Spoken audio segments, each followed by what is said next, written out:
ইনশাল্লাহ। আলহামদুলিল্লাহ। প্রিয় দেশবাসীকে আসসালামু আলাইকুম।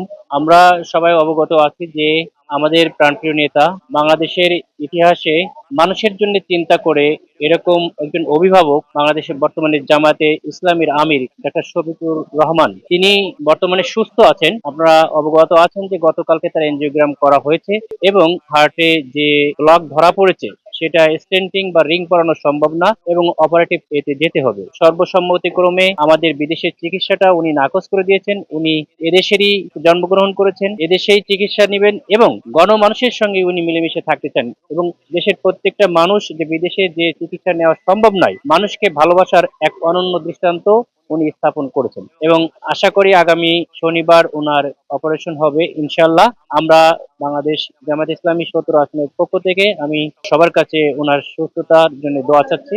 সবাই আপনারা দোয়া করবেন ইনশাল্লাহ। উনি ভালো আছেন, উনি দোয়া চেয়েছেন সবাই।